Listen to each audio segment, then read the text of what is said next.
So let's start from the very beginning. You say that this is the greatest threat facing America, and I think this is a hard sell for a lot of even Republicans and conservatives who have been told that ISIS is the greatest threat, or Russia is the greatest threat, or taxation or social policy. Why is immigration the greatest threat facing the country? Well, first of all, I'm assuming a lot of you are Republicans or conservative Democrats, and it feels like we have been overwhelmed with wave after wave of loss.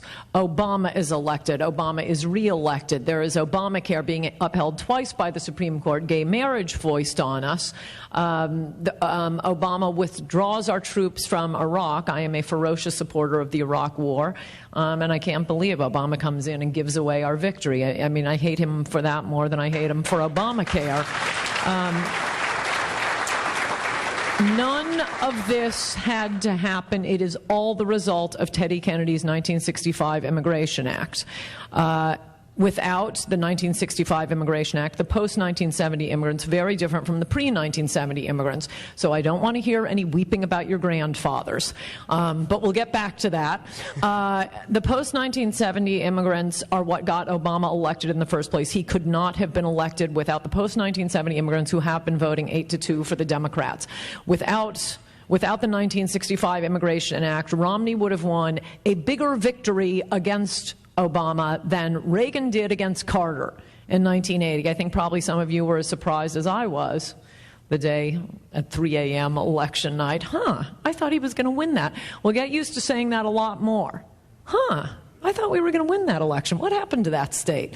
How did we get Obamacare? Well, Al Franken was the 51st vote for Obamacare. How did he win? Well, he cheated. But he wouldn't have been within shouting distance of cheating but for 100,000 Somalis now living in Minnesota, who were instructed by the first Muslim congressman, Keith Ellison, you must all vote for Al Franken. Without Obama as president, we wouldn't have Sonia Sotomayor. We wouldn't on the Supreme Court. We wouldn't have Elena Kagan on the Supreme Court. All these losses didn't have to happen. So whatever you think the most important issue is, it's not. I mean, even now, I get this sense, and from talking to people, you run into Democrats, and especially working-class Democrats, saying, you know, I have had it. The Democrats have gone too far, this hysteria over, you know, taking down Confederate soldiers and changing the name of the Jefferson Monument and the fake rape cases and Obamacare and gay marriage. That's it. I'm voting Republican. Hellfire will rain down on these Democrats. Well, that might well happen, but Americans are about to be outvoted by other voters, by foreign voters the Democrats have brought in. Now, that's only talking about the political aspect, because I'm assuming this audience cares about the political aspect, and why should you care about this issue more than anything else, certainly if you're a Republican. But it's more than that. In order to bring in voters who will vote 8-2 for the Democrats, we're bringing in extremely primitive cultures, and this is most of what my book covers. In order to make it short and very readable, 100 pages of footnotes. It's way shorter than it looks. You got to read it. I ended up cutting 200 pages a month before we went to press.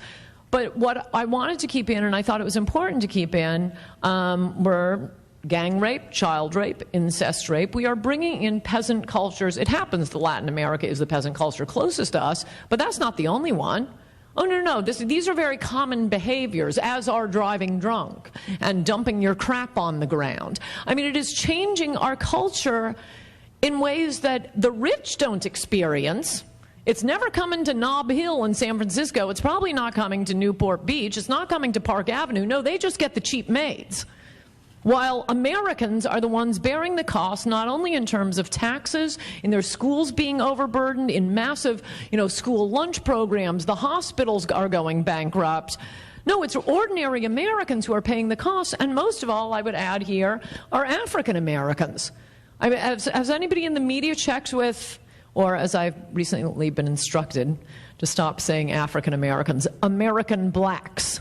Because that is what I mean. I'm not talking about a guy whose father is a Kenyan. American blacks. And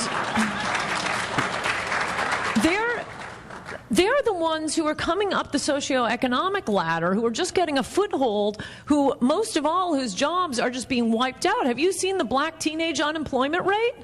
Well, we have an obligation to our fellow Americans and our fellow Hispanic Americans who are also competing for those low-wage jobs. But the rich don't care about that. They want the cheap labor, they want you to pay for it, and they act like they're the ones speaking for Lupe the maid. Well, no, you're not speaking for Lupe the maid. Lupe would like her wage raised. Lupe apparently decided to immigrate to America and not to Honduras or Pakistan. Lupe wanted to live in America. I would like to live in America. But the elites don't. They want to live in Brazil, where there is a very, very rich upper crust, and the rest of us are their servants. And that is what you're seeing. You have seen since the deluge of these very peasant cultures on America in order to give the Democrats votes and the rich, cheap labor. You've seen a massive increase in income inequality. And which state has the most income inequality? You're in it. California. Which state has the least income inequality? Utah, one of the most monochromatic states. So, you know, liberals pretend they care about income inequality. They pretend they care about the working class and raising the minimum wage. Here's an idea for raising the minimum wage. Stop dumping low-wage workers on the country. Then it will rise naturally through the laws of supply and demand, as it has in Australia and New Zealand. So, there's a lot there, obviously.